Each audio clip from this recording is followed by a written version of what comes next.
Bom, como eu falei, os 22 trechos do Apocalipse estão associados com os 22 arcanos maiores do tarô.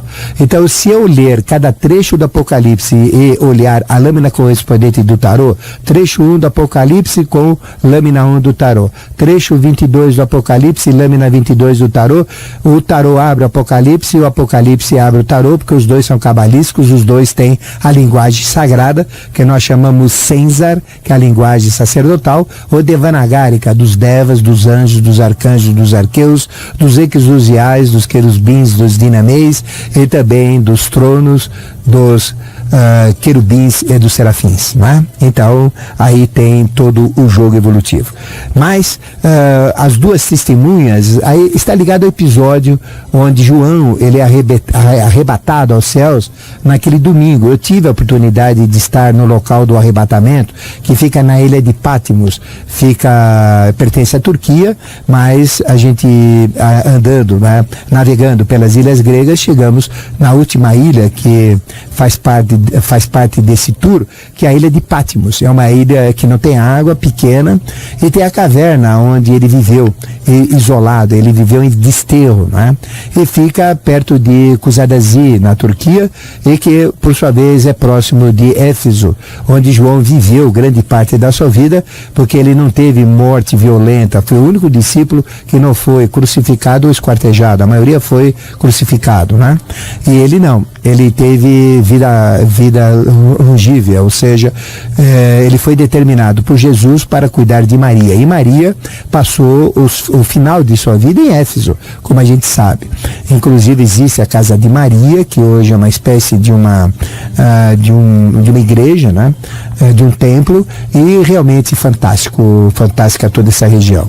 E ele então, naquele domingo pela manhã, foi arrebatado aos céus, e lá então foi o único livro, o Apocalipse é o único livro que tem a fala de Jesus, é o único livro que tem a mensagem direta de Jesus após a sua morte, e antes da sua morte também, porque Jesus não escreveu nada e não tem nada escrito dele, o que tem são escritos através dos seus discípulos ou através de terceiros, né? Principalmente os evangelistas. Mas o Apocalipse, ele foi relatado diretamente por Jesus a João, que foi arrebatado ao reino dos céus. E ele fala desse episódio 11 do Apocalipse, eu não estou com a Bíblia aqui, mas como a gente tem uma memória razoável, então aí fala daquele anjo, não é isso?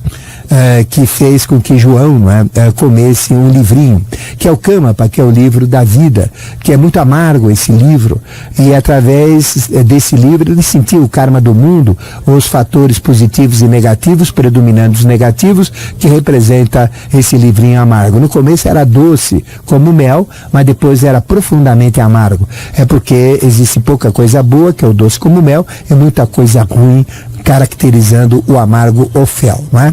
Mas essas duas testemunhas, elas estão associadas ao episódio também ligado ao Apocalipse 16, porque entre o Apocalipse 11 e todos os trechos do Apocalipse existem interações, existem conexões. E o Apocalipse 16 fala do derrame das 7 taças do 7º anjo após a 7ª trombeta.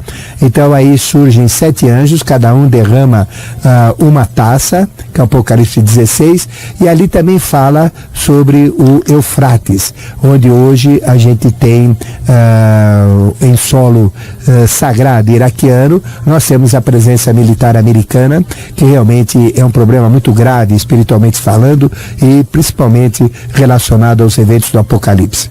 Então, porque o Apocalipse 16 está associado ao arcano 16, arcano 16 é a torre mostra o fogo entrando no meio da torre, seres se jogando da torre, a riqueza caindo, exatamente como o atentado das Twin Towers que nós tivemos.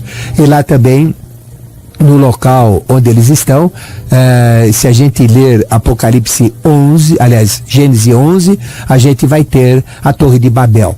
Então é uma Torre de Babel que gerou futuramente esse ataque às torres gêmeas de Nova York, que levou a este conflito no Oriente Médio. E ali então nós temos a profecia da Batalha de Armagedon, não é? Isso no Apocalipse 16. Mas antes então diz que vão surgir seres através desse mesmo rio do Eufrates, Eufrates vão surgir rãs, não é isso? De cuja boca saem pragas terríveis. E depois vão surgir esses dois seres, essas duas testemunhas, mas que depois vão morrer, ser colocadas numa praça pública e após 3 dias elas vão ressuscitar e subir aos céus. E depois fala também nesse trecho sobre um grande terremoto, não é? Onde vão morrer naquele instante 10 mil pessoas. Não é? Então é um terremoto muito forte, junto com duas testemunhas que são colocadas em praça pública. Não é? Então são aqueles dois profetas. Então se a gente pegar o Apocalipse, fizer a associação desses dois seres que vão azucrinar o mundo, porque tem um potencial muito grande para perturbar todos os reis de todos os povos do mundo inteiro, e também das testemunhas, não é isso, que vão dar a convicção dessa realidade. Então, eu proponho para você ler e reler novamente o Apocalipse 11 e ler e reler novamente o Apocalipse 16 e tentar fazer esta conexão, porque você vai estar dentro de uma realidade atual. Mas muito obrigado pela sua participação.